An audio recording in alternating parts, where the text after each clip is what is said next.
치료 가장 중요한 거는 이제 당연히 이제 기도를 유지하고 저산소증이 있으면 산소를 줘야 되는 거고, 도움되는 치료가 있죠. 에피네프린 분무 치료, 그 다음에 스테로이드가 도움이 된다. 다른 나중에 이제 나올 질환들에서는 이게 전혀 도움이 안 되는데 크룹만 도움이 돼요. 뭐 세기관지염, 뭐 에피글로타이티스 이런 건 도움이 안 되는데 크룹에서는 이게 도움이 된다. 이 두 가지 에피네프린과 스테로이드가. 이런 밑에 입원 적응증 같은 건 좀 읽어보시기만 하면 되겠어요.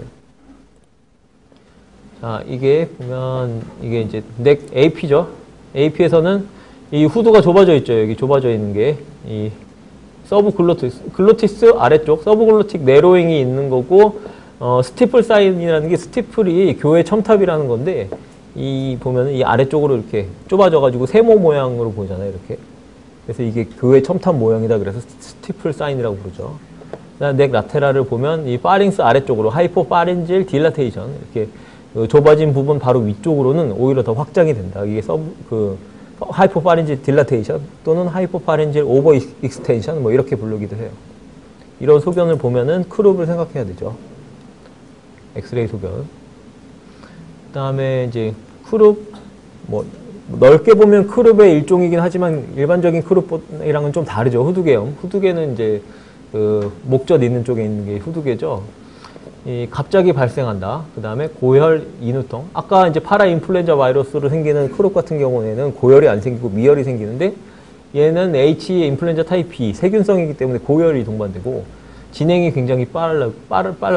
그래서 호흡곤란 기도 폐쇄로 급격히 진행되기 때문에 가장 중한 상기도 폐쇄 질환으로 알고 있으면 되고, 증상적으로 보면은 그 크롭이랑 달리 컹컹거리는 기침은 별로 없어요. 바킨코프나 홀스니스는 별로 없고 좀 다르죠. 고열과 함께 인후통을 호소하다가 갑자기 몇 시간 안에 상태가 위중해지면서 삼키지 못하고 침을 흘리는 증상. 이게 중요하죠. 삼키지 못하고 침을 흘리고 숨을 힘들게 쉬고, 그 다음에 이제 특징적인 자세가 삼각 자세라고, 쭉 읽어보면, 똑바로 앉아서 몸을 앞으로 숙이고 팔로 상체를 지탱하고 턱을 두고 입을 벌리는 이런 자세를 취한다. 이렇게 알고 계시면 돼요. 후두경 검사가 이제 확진 검사지만 응급소생들, CPR 가능한 곳에서 해야 되는 거죠. 그 다음에 엑스레이, 넥 라테랄에서 보면은 썸 사인, 썸 프린팅 사인 들어봤죠? 이게 후두계염의 그 진단적인 사인이죠. 이것도 엑스레이 좀 이따 보여드릴게요. 치료는 당연히 이제 기도 확보라든지 뭐 기관 삭반 이런 게 뭐 당연하겠고, 만약에 필요하면 H 인플루엔자 타입 B가 이제 대부분 원인이기 때문에 3차 세파를 써야 된다. 세프트리악손 이런 것들. 에피네프린, 스테로이드는 효과 없다 그랬죠. 이제 문제를 보면 2세 남아가 콧물이 있다가 상기도 감염 증세가 있다가 기침이 심해지고 목소리 변했고 홀스니스, 그다음에 바킨코프가 발생하면 이제 크룹을 떠올려야 되고, 엑스레이에서 보면 이 하이포파리지 딜라테이션 소견 있죠. 이 썸프린팅 사인은 아니죠, 이 정도는. 진단은 크룹이고 파라인플루엔자 바이러스가 병원체고, 뭐 이 정도 나이 때 잘 생긴다 그래요. 역학적 특징, 약간 가족력이 있을 수도 있다 그래요. 그 다음에 이런 엑스레이 소견이 중요하다 그랬죠. 치료는 차가운 증기 뭐 이런 것만 해도 좋아지기도 하지만 스테로이드나 에피네프린 분무 치료가 도움이 된다. 그 다음 이제 6세 남아가 고열이 동반되고 응급실에 왔죠. 증세가 위중하다는 거죠. 응급실에 왔다는 거는.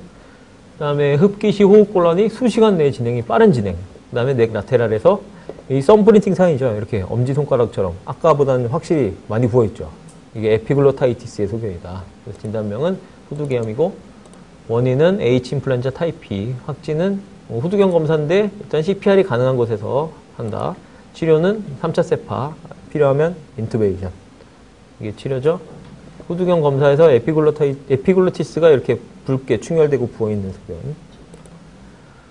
2세 남아가 열이 있고 개짖는 기침, 그 다음에 목소리가 쉬었다. 크룹이죠. 체스트 리트릭션도 있고 색색거리고, 엑스레이 사진에서 스티플 사인 뭐 이런 게 나타나고 있죠. 그래서 크룹, 어큐트 라링고 트라케오 브론카이티스 이런 거 똑같은 말이라겠죠.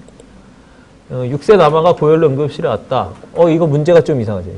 보면 에피글로타이티스는 분명하죠. 썸프리티 사인인데 보통 개짖는 기침이 보통은 안 나타나고, 뭐 숨쉬기 힘들고 침 흘리고 뭐 그런 증상이 나타나야 되는데, 개짖는 듯한 기침과 그런 거림이 있었다. 뭐 이건 전형적이진 않지만 뭐 나타나지 말라는 법은 없죠.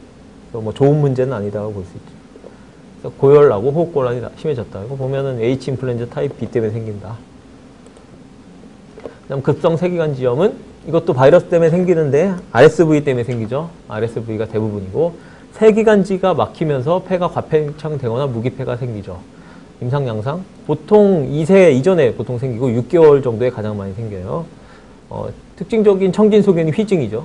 휘징이 굉장히 특징적이고 보조 근육 사용하고 뭐 늑간 하부 함몰 이런 게 있을 수가 있죠. 나살 플레어링, 뭐 청색증 이런 게 생길 수가 있고 과팽창과 휘징이 특징적이고 엑스레이에서도 뭐 마찬가지죠. 그래서 폐가 과팽창되면 AP 다이아미터도 증가되고 다이아프램도 플라트닝 돼가지고 아래쪽으로 내려올 수가 있고 그래서 간이 아래쪽으로 내려오면 간도 만져지기도 하고 그렇죠. 경과 예후 뭐 이런 경우에서 생기는 경우 예후가 더 안 좋고 증상이 더 심하고 사망 가능성이 더 높죠. 선천 심질환이 있거나 뭐 BPD가 있거나 면역결 비비럴 때 더 위험하다. 천식과의 간별 이런 소견이 동반됐을 때 오히려 이런 비슷한 증상이 있을 때 천식에 가깝다 예상할 수가 있죠. 가족력이 있는 경우 아니면 여러 번 반복되는 경우 선행되는 감염이 없이 갑자기 생기는 경우 뭐 상기도 감염 증상 없이 갑자기 생기는 경우 호상구 증가 베타2 항진제에 천식인 경우 더 반응이 더 좋으니까 이런 경우에는 천식 가능성이 높기 때문에 감별을 해줘야 된다. 치료는 일단 뭐 기본적인 치료는 시원하고 습도를 높이는 산소가 가장 기본이 되고 중요한 치료고 그다음 이제 중요한 치료가 베타2 아고니스트. 베타2 아고니스트가 임상 양상을 단기적으로 개선시켜준다. 그다음에 에피네프린, 뭐 스테로이드 이건 도움이 안 된다고 했죠 아까. 진정제는 절대 쓰면 안 돼요. 호흡을 억제시킴으로. 예방은 일단 고위험군, 위에 있는 그런 고위험군 환자에서 유행 시기나 유행 전에 RSV 면역 글로불린 정맥을 투여하거나 이거는 이제 요즘에 잘 안 쓰고 주로 많이 쓰는 게 RSV에 대한 그 모노클로널 안티바디로 팔리비주마브를 좀 많이 써요. 요즘에 좀 많이 각광받고 쓰고 있는 거기 때문에 혹시 어렵게 나오면 낼 수도 있는 문제. 팔리비주마브. 생후 6개월 된 소아가 수일간 콧물과 재채기가 있은 후 발열과 호흡곤란으로 병원에 왔다. 봅시다. 늑간 함몰, 체스트 리트렉션과 호기성 천명음, 휘징이 들렸다. 간도 이제 내려오고, 폐가 과팽창 됐겠죠. 그러면 세기관지염을 의심해야 되는데, 세기관지염 경과 중에 흔히 발생하지 않는 건, 숨 못 쉬고 답답하니까 못 먹으면 탈수가 잘 되고, 중이염도 합병증으로 잘 오거든요. 일단 상기도형 감염 증세가 일단 있으면 중이염도 동반이 잘 되고, 무호흡 발작, 호흡성 산증 다 잘 생기는데, 후두연화증은 이건 선천질환이기 때문에 상관없죠. 7개월 남아가 2일 전에 시작된 기침으로 병원에 갔다. 쭉 보면 혈압 괜찮고 맥박도 뭐 이 나이 때는 괜찮죠. 호흡이 굉장히 빠르죠. 호흡이 아직도 신생아 수준보다 더 빠른 거죠. 체온은 약간 미열이 있고 코를 벌렁거리면서 뭐 서브코스탈 리트렉션 있고 휘징 들리고 엑스레이에서는 뭐 특별히 인필트레이션 증가된 게 아니고 약간 폐가 과팽창돼 보이는 소견이죠. 그 랩에서 보면 림프구 증가됐고 ESR은 안 떴고 그래서 세기관지염이고 수액과 산소로 보존적 치료만 하면 되죠. 진정제, 항생제 뭐 이런 것들은 다 의미 없다 했죠. 그 다음에 폐렴. 폐렴에서 일단 뭐 소아 폐렴 하면 마이코플라즈마가 떠오르긴 하겠지만 인시던스상 그래도 제일 높은 거는 연령을 배제하고 제일 높은 건 그래도 S 뉴모니아가 제일 흔하죠. 그래서 뭐 폐렴 증상은 뻔하죠. 열이랑 뭐 심한 기침과 함께 뭐